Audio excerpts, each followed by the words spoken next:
Que a bênção de Deus esteja sobre esta querida igreja. Queridos, é um prazer, uma alegria tomar parte desta festa, 31 anos de organização, e nós damos toda a honra, toda a glória e todo louvor ao nosso Deus. Trabalho precioso, queremos honrar o nosso Deus, como foi dito aqui, me sinto feliz por tomar parte deste culto, em especial por tomar parte deste púlpito usado pelo pastor Elcio, a quem eu tenho grande admiração, e a minha oração sincera é que Deus possa, neste momento, falar com poder e graça aos nossos corações. Abram suas Bíblias, por gentileza, em 2 aos Coríntios, capítulo 12. 2 aos Coríntios, capítulo 12.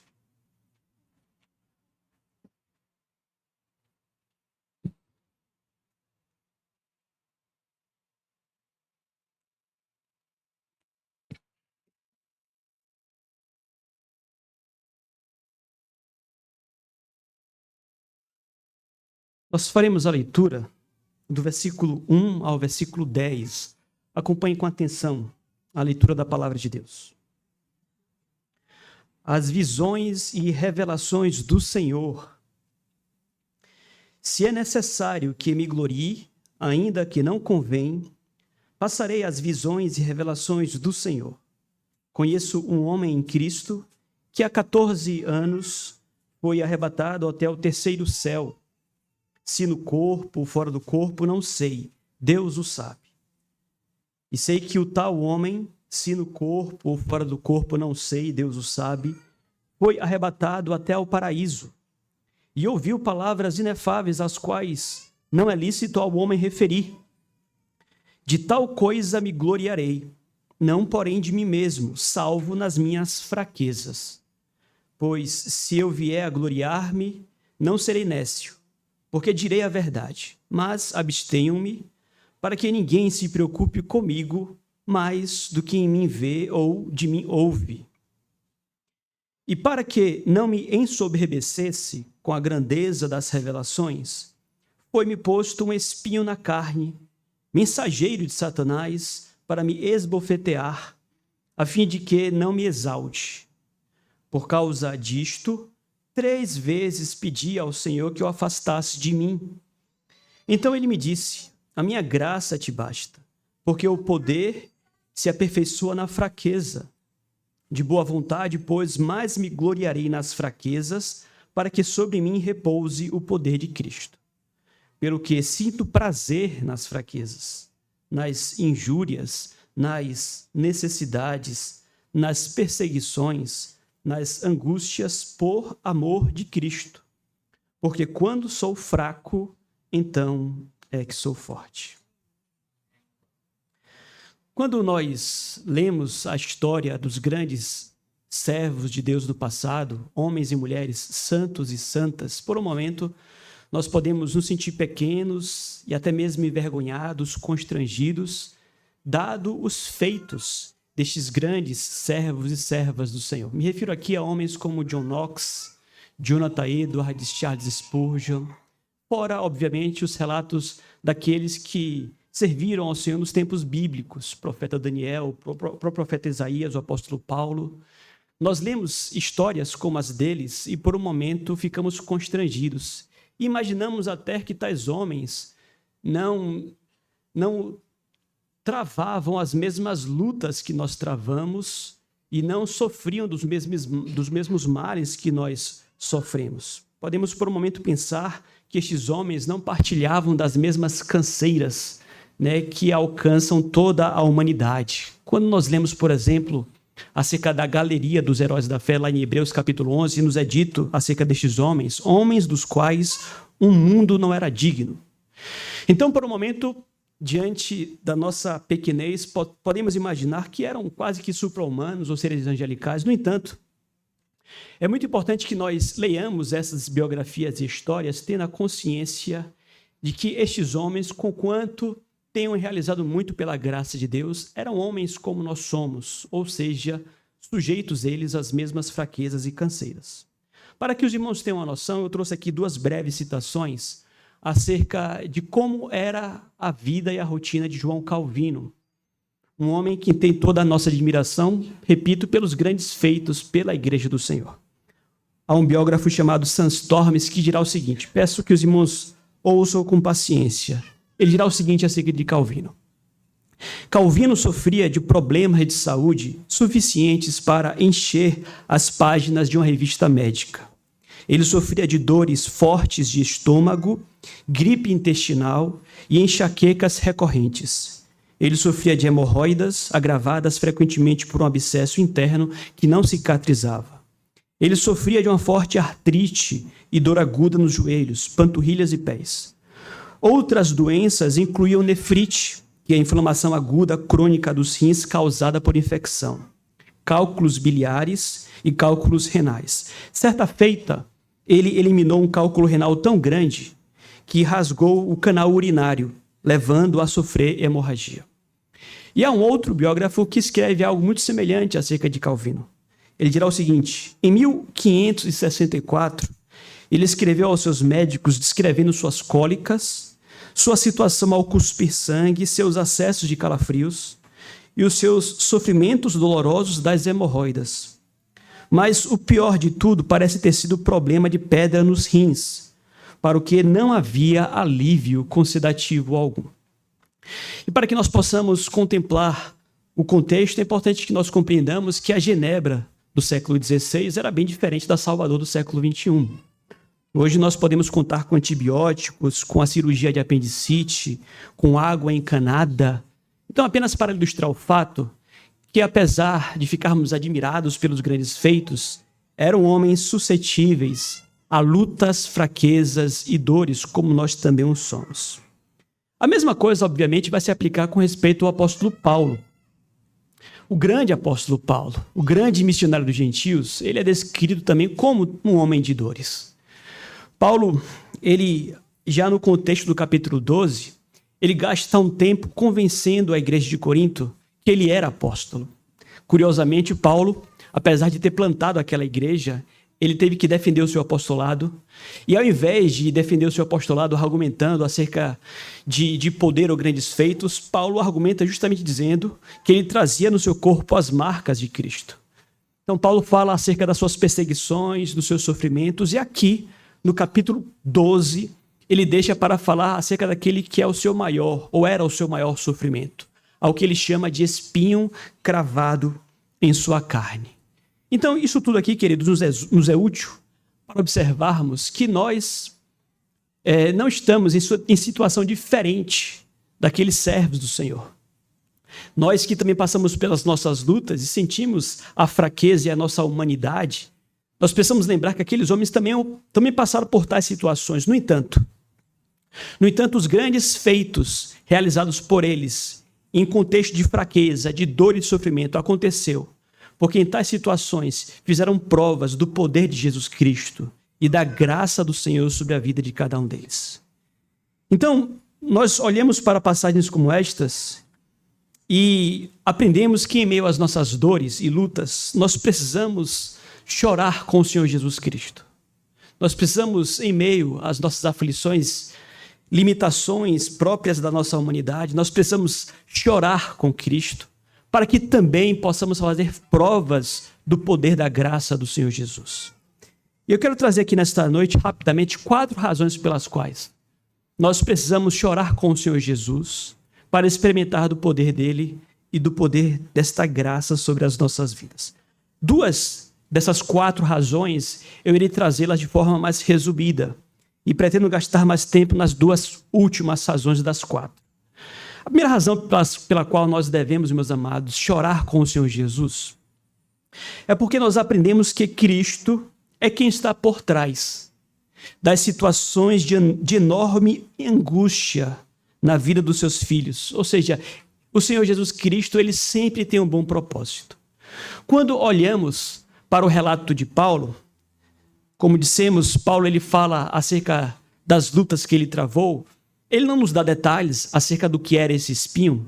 Nós sabemos que o texto aqui nos fala acerca de uma estaca, o termo aqui grego é skolopos. Havia uma estaca, é uma metáfora, obviamente, nós não sabemos do que se trata, mas lhe causava muita dor e muita angústia. Com respeito a essa estaca, o versículo 7 nos mostra que essa estaca, esse espinho, esta dor, esta profunda angústia em Paulo não brotou nele. Versículo 7, acompanhem comigo, por gentileza. E para que não me ensoberbecesse com a grandeza das revelações, foi-me posto um espinho na carne. Ou seja, de início, tomando a experiência de Paulo para o nosso aprendizado, a experiência de dor e de sofrimento, o que nós aprendemos é que aquele espinho foi posto nele pelo próprio Senhor Jesus Cristo. O que, obviamente, deve nos ensinar que Cristo é quem está por trás, até mesmo daquelas situações que nos causam as maiores dores e as maiores angústias. Eu sei que isso pode parecer chover no molhado, isso aqui pode parecer tanto quanto um clichê teológico, mas não há nada que nos console mais do que saber que é Deus, que é o próprio Cristo quem está por trás das situações de angústia, sempre com um bom propósito. Nós não estamos em nossas vidas lançados ao acaso. Espinhos não brotam, ou seja, nós não simplesmente estamos vivendo num mundo caído, desgovernado. O que nos é dito aqui é que aquele espinho foi posto, por mais doloroso que fosse, foi posto pelo próprio Cristo na carne de Paulo. E, obviamente, isso aqui aponta para um bom propósito. O que nos leva à segunda razão pela qual nós devemos chorar com Cristo. A primeira é porque nós sabemos que foi o próprio Cristo quem colocou isto em nossas vidas. E a segunda é porque este bom propósito tem a ver com o cuidado paternal do nosso Deus em nos tornar homens e mulheres mais humildes. E nós carecemos desse tipo de cuidado porque, por conta da nossa corrupção, nós somos tremendamente tendentes ao orgulho, à soberba, o que está, nós sabemos, precedendo toda e qualquer ruína. Então, o versículo 7 também nos diz o seguinte, acompanha comigo. E para que não me ensoberbecesse com a grandeza das revelações, foi-me posto um espinho na carne, mensageiro de Satanás para me esbofetear, a fim de que não me exalte. Vejam, estamos aqui a tratar, repito, do grande apóstolo Paulo. Sem dúvidas, um homem cheio do Espírito Santo. Mas mesmo o grande apóstolo Paulo era um homem pecador, sujeito às tentações e às fraquezas da carne, sujeito a ficar ou tornar-se uma pessoa altiva, uma pessoa soberba. E Paulo reconhece que aquele espinho, aquela situação de dor e angústia foi arquitetada pelo próprio Cristo para que o grande Paulo não tornasse um pequeno Paulo arrogante e prepotente, não tornasse-se um pequeno Paulo arrogante e prepotente. Há um cuidado, portanto, aqui de Cristo com Paulo, com respeito ao seu caráter, com respeito à sua santidade, e este cuidado, ele só é possível para o próprio bem de Paulo através da dor, da situação de angústia. E nós sabemos que Paulo, ele tinha todos os temperos, todos os requisitos, toda a receita pronta para ser um homem altamente soberbo. Paulo, ele teve uma grande educação na religião judaica, nós sabemos disto, fariseu de fariseus. Paulo, ele chegou ao evangelho, lembrem-se disto, por intervenção direta do próprio Cristo. Paulo não foi evangelizado por Pedro, Paulo não foi evangelizado por João, Paulo foi evangelizado pelo próprio Cristo no caminho a Damasco. Paulo, ele teve o privilégio de aprender com o próprio Cristo, diretamente com o próprio Cristo, vivendo com ele durante 2 anos no deserto da Arábia. Nós não sabemos com exatidão como se deu isto, mas sabemos que ele aprendeu com o próprio Cristo. Paulo, ele teve uma visão dos céus. É isso que ele nos diz no versículo 1, do capítulo 12. E ali em diante, as visões e as revelações do Senhor. Ele fala aqui em terceira pessoa, conheço um homem, mas este homem é ele, que ouviu palavras inefáveis. Paulo tinha tudo para incorrer no pecado da arrogância e da prepotência. E Deus, na pessoa do Senhor Jesus Cristo, repito, pastoralmente, paternalmente, então impôs sobre o próprio Paulo esta dor, esta angústia, para que ele tornasse-se então um homem mais humilde. Apenas para finalizar esse ponto, lembre-se do grande perigo da soberba. Nós sabemos que a soberba precede a ruína. Então veja, creia que o seu Senhor Jesus, o seu Cristo, ele te conhece muito bem, ele nos conhece muito bem. Imagine e compreenda também, auxiliado pelo Espírito Santo, que o Senhor Jesus Cristo eventualmente tem um interesse em mantê-lo numa situação de desconforto, justamente para cuidar da sua santidade, cuidar do seu caráter, para que você seja um servo ou uma serva do Senhor humilde. E assim então você possa glorificar ao Senhor. Então, vimos aqui duas razões pelas quais nós devemos chorar com Cristo, né? Primeiro, porque é Ele que impõe o espinho, e segundo, com bom propósito de nos manter humildes. A terceira razão pela qual nós devemos chorar com Cristo para fazermos provas do seu poder é porque o propósito de Cristo no sofrimento também é que nos tornemos mais íntimos dele.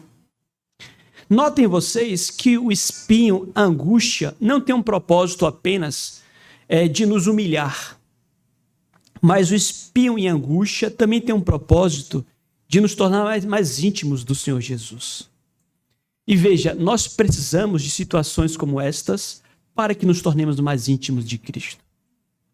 Em situações de angústias, vejam, nós podemos fazer o uso de muitos meios para que possamos então mitigar a nossa dor, mitigar a nossa aflição. Deus nos deu muitas dádivas que são úteis, são meios de graça para que as nossas dores sejam mitigadas. Por exemplo, nós podemos fazer o uso da medicina, podemos fazer uso de remédios, podemos contar com a companhia de irmãos, o aconselhamento pastoral, quem sabe até mesmo um acompanhamento terapêutico, que esse tipo de coisa. O ponto qual é? Quando estamos em momentos de aflição, ainda que possamos lançar mão e fazer uso destes meios, Cristo tem todo o interesse que nós não negligenciemos o meio mais importante, que é justamente recorrermos a Cristo em oração por alívio para o nosso sofrimento. Vejam, com aquele espinho cravado em sua carne, nós não sabemos do que se tratava. Certamente, como ocorre com todos nós, Paulo poderia correr para as ferramentas, para os auxílios que Deus tem a nos oferecer neste mundo ainda que caído. Mas o texto vai nos dizer que naquela situação em especial, Paulo orou. E Paulo orou muito. Aquele espinho, no fim das contas, fez com que Paulo orasse mais. Isto fica evidente quando nós lemos o versículo 8. Acompanhe comigo, por favor. O versículo 8 nos diz assim: por causa disto, 3 vezes pedi ao Senhor que o afastasse de mim. Obviamente, nós temos aqui um relato resumido, porque alguém pode pensar assim: pastor, Paulo só orou 3 vezes pelo espinho, eu já orei mais de 1000 vezes pela minha causa. Obviamente é um relato resumido, mas que quer nos apontar o fato de que Paulo orou muito naquela situação. E repito, estas situações, elas são intencionais da parte do próprio Cristo para que nós realmente oremos mais. E orar mais é realmente aumentar a nossa intimidade com o Senhor Jesus. E se Paulo, ele agiu desta forma no passado, no mundo daquela época, muito mais nós. Por quê?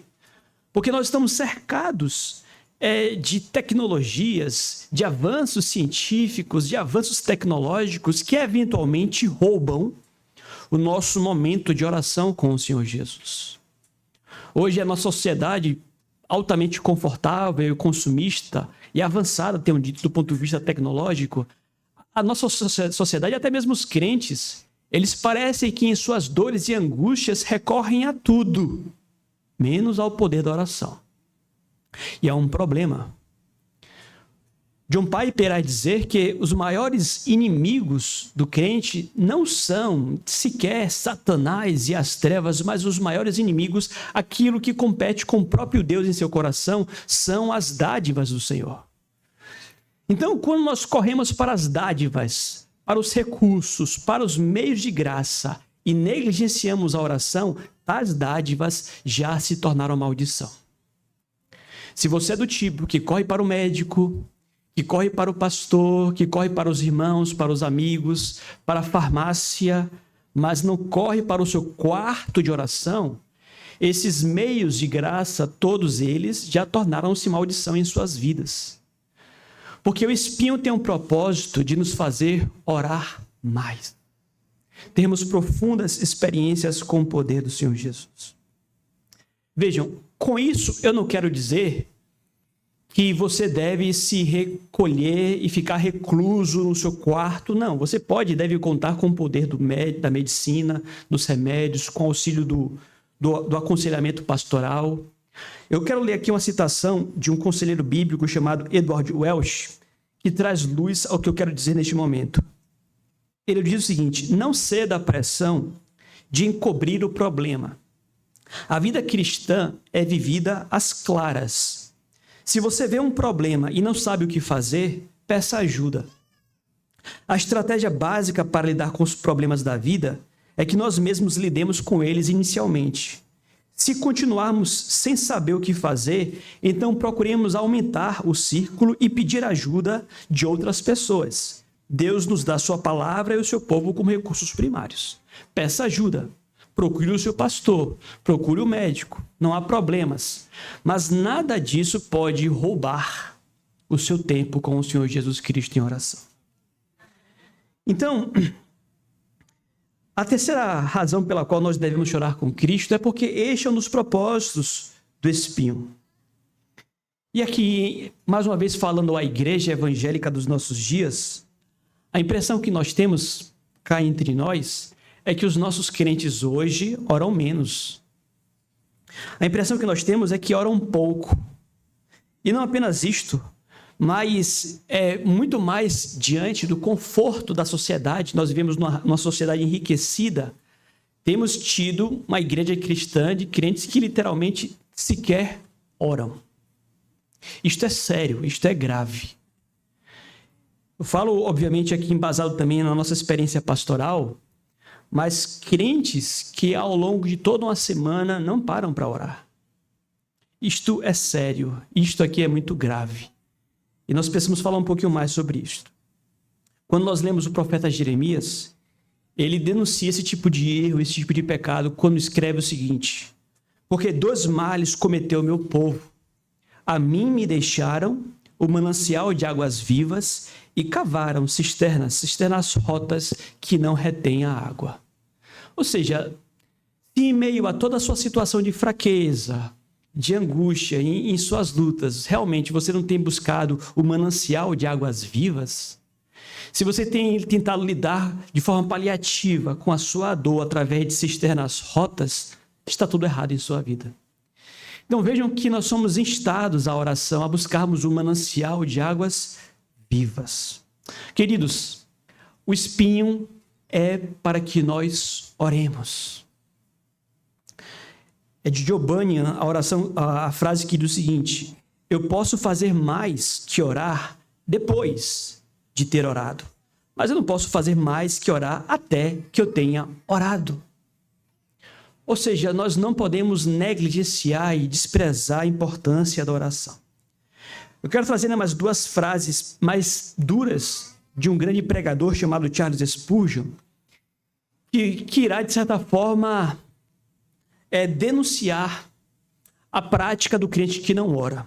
Spurgeon dirá o seguinte: aqueles que não oram, verdadeiramente têm a ira de Deus permanecendo neles. Aquele que nunca busca a misericórdia de Deus, com certeza nunca a encontrou. Orar não é uma exigência dura, é o dever natural da criatura para com o seu Criador. E ele diz mais à frente: nenhum de nós será capaz de acusar o Senhor de grande severidade quando ele expulsar eternamente as almas que não oram. E ele exclama dizendo o seguinte: ó, você que nunca ora, eu tremo por você. Deus quisera que você tremesse por si mesmo. Então, não negligencie os convites, os apelos que Cristo faz para que você dobre o seu joelho em oração. Nós somos tão orgulhosos e petulantes que os nossos joelhos parecem enrijecidos, não? Mas em casa, ali ao pé da sua cama, ali é o lugar em que os seus joelhos devem ser dobrados. O crente precisa viver uma vida verdadeira de oração. C.S. Lewis dirá o seguinte: há um céu aberto dentro de um quarto fechado quando começo a orar. E, meus amados, é aí que nós iremos fazer provas da graça e do poder de Cristo em nossas vidas. Estão lembrados do que aconteceu com Jó? Jó, grande servo de Deus, ele teve um grande espinho sobre a sua carne, não? Ele passou por uma angústia tremenda, mas ele foi orar e ao final ele teve provas do poder de Deus e ele disse: eu te conhecia só de ouvir, agora os meus olhos te veem. Isso aqui é intimidade com o Senhor. E esse é um dos propósitos dos sofrimentos em nossas vidas. A quarta e última razão pela qual nós devemos chorar com Cristo quando um espinho está encravado em nossas carnes é porque o propósito de Cristo no sofrimento também é mostrar ainda mais da sua graça e poder sobre as nossas vidas. E aqui nós precisamos mergulhar um pouco mais a fundo na passagem. Porque, vejam, o texto irá nos dizer que Paulo, ele clamou a Cristo para que Cristo retirasse o espinho de sobre a sua carne. Ele clamou uma vez, 2 vezes, 3 vezes. Qual é o ponto? Ele insistiu nisto. Senhor, tira de mim esse espinho. E nós sabemos, à luz da passagem, que Cristo não tirou o espinho da carne dele. Ao contrário, ao invés de tirar o espinho, Cristo disse: olha, o espinho permanecerá aí porque a minha graça te basta. Qual é o ponto? Depois de clamar tanto para que o espinho lhe fosse tirado, talvez Paulo entendesse que não deveria mais orar a respeito disto. Nós aprendemos que devemos orar dizendo: Senhor, seja feita a tua vontade, não é verdade? Nós não estamos aqui a determinar a vontade de Deus. Se ele orou, pediu, clamou, mas a sua vontade não foi feita, como um bom presbiteriano, um bom calvinista, talvez Paulo pudesse pensar: não adianta mais orar a respeito disto. E, aliás, aquele espinho na carne de Paulo certamente poderia ser, inclusive, um empecilho para que ele continuasse em seu ofício apostólico. Há quem diga, por exemplo, que esse espinho seria um grande problema de visão que Paulo teria. Algumas cartas, por exemplo, ele não escreve a próprio pulso, alguém escreve por ele, Mas há quem diga, quando ele escreve aos Gálatas, por exemplo, ele fala sobre um terrível problema nas suas vistas que ele possuía. Nós não sabemos. Mas o ponto é, sem dúvidas, esse espinho poderia ser tão pesado sobre Paulo que isso poderia estar a brecar ou a impedir o avanço do seu ofício apostólico. E talvez ele pudesse pensar consigo: se eu estou a pedir e a minha vontade não será feita, se esse espinho irá permanecer, então talvez seja a hora de eu parar. Seja a hora de eu me aposentar do ofício apostólico ou algo do tipo. Não adianta continuar a orar a respeito disto, mas não é este o caminho que Deus traçou para o próprio apóstolo Paulo. Paulo, ele deveria continuar a orar acerca daquilo, porque conquanto ele não recebesse a resposta de que aquele espinho seria tirado, ele iria receber algo muito melhor, que seria a graça e o poder para seguir adiante, para suportar aquele espinho e para continuar a fazer a obra do Senhor. No fim, aquele espinho permaneceria. Através da oração, ele encontraria graça o suficiente e Deus seria ainda mais glorificado através da vida do apóstolo Paulo. Então, notem que, frequentemente, Deus não tem o interesse de acabar com o seu problema. Ele não tem o interesse de simplesmente atender todos os seus pedidos. E nós não estamos aqui na posição de batermos o pé e dizermos: não, ou é do meu jeito ou eu não faço mais. Não é assim. Frequentemente o espinho estará ali, nós vamos orar e clamar: Senhor, tira-o de mim, mas a resposta é outra: vai permanecer, mas a minha graça te basta. E creiam, nisto Cristo é mais glorificado. Nós contemplamos, relatos dolorosos, dói-nos ao coração, Pessoas que não têm saúde, pessoas que não podem caminhar. Eu vi um vídeo esses dias de um jovem que é palestrante, inclusive, motivacional, não tem os braços, não tem as pernas. E ele diz na palestra dele: eu já orei muitas vezes para que Deus me desse braços e pernas. E ele já entendeu que o propósito de Cristo não é que ele tenha braços e pernas, mas ele é crente. e continua a servir sem braços e pernas para a glória do Senhor Jesus. Então, a bem verdade, meus amados, é que nós ainda incorremos em grande imaturidade do ponto de vista espiritual. Nós não conseguimos alcançar aquela maturidade que nos faz aceitar a dor glorificando ao Senhor. Porque vejam comigo, o versículo 10, acompanhem comigo o versículo 10. Paulo dirá o seguinte: pelo que sinto prazer nas fraquezas, nas injúrias, nas necessidades, nas perseguições, nas angústias por amor de Cristo. Porque quando sou fraco, então é que sou forte. Será que um dia nós iremos alcançar essa maturidade? Quem é que sente prazer em angústia? Ele diz: pelo que sinto prazer nas angústias por amor de Cristo. É aquela pessoa que tem a visão de que precisa continuar confiando, buscando, por amor de Cristo, porque assim irá glorificar mais ao Senhor, assim irá fazer provas deste poder de Cristo, do poder da graça do Senhor, a ponto de dizer: quando sou fraco, então é que sou forte. Reconhecemos que isso aqui reclama maturidade, né? Reclama esta graça, mas é o caminho, é o ideal, é para lá onde nós devemos correr. Então, mais à frente, Paulo irá dizer: tudo posso naquele que me fortalece. O Senhor me assistiu e me revestiu de forças. Então, não podemos, em nome de Jesus, nos deixar influenciar por essa maldita teologia da prosperidade, que faz com que o crente só sinta-se feliz e contente na medida em que tudo está bem em sua vida. Não pode ser assim, porque frequentemente não é assim. E nós precisamos então aproveitar o espinho, nós precisamos aproveitar o chamado de Cristo para que façamos prova deste poder do Senhor. Agora, aqui é importante que nós reconheçamos o seguinte: nós precisamos saber se realmente cremos que a graça do Senhor Jesus Cristo é suficiente. Porque a impressão que eu tenho, mais uma vez, da perspectiva pastoral, é que há crentes que não acreditam nesta conversa, que não creem que em Cristo há realmente graça abundante, suficiente para qualquer situação. Crentes que acham que orar está espiritualizando demais um sofrimento. No fundo, falta fé para que há em Cristo graça o suficiente.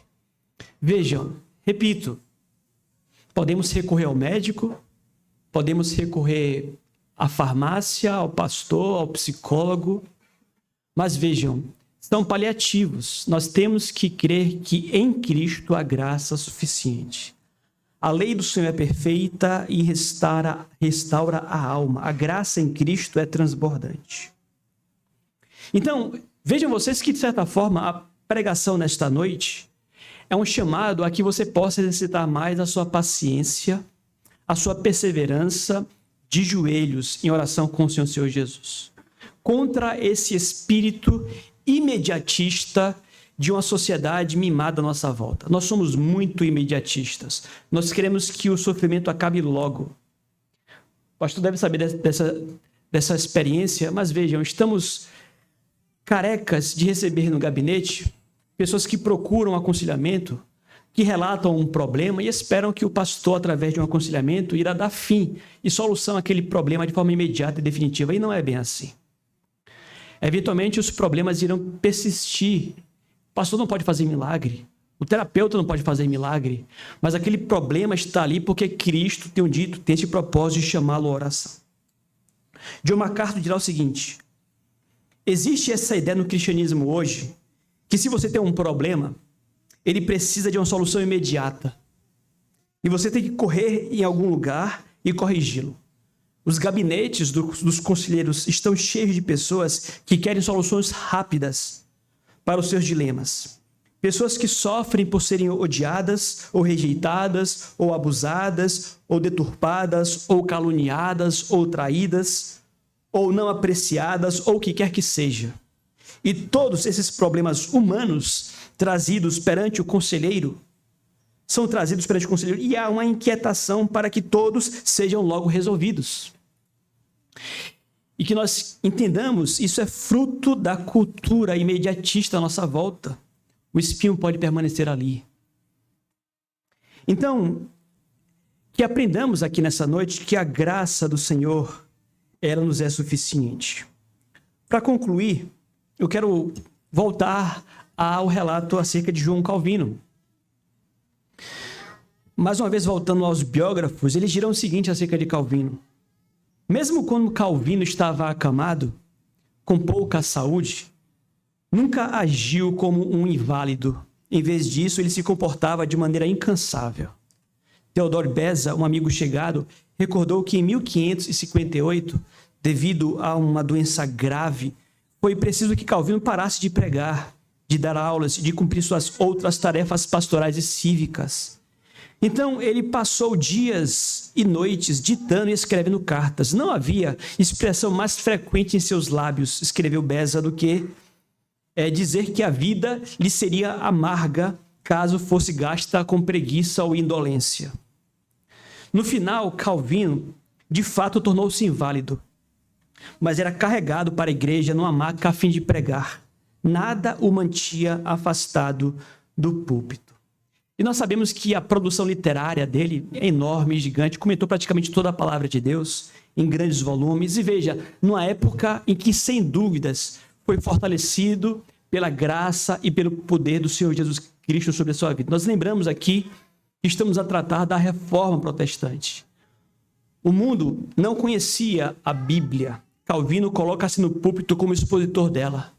E no mundo que não conhecia a Bíblia, que passou a ouvi-la através de pregações incansáveis de homens como este, passou-se a ouvir post tenebras lux, que quer dizer após as trevas, luz. Ou seja, nada o impediu de encontrar em Cristo graça para levar a luz da palavra do mundo que jazia em trevas.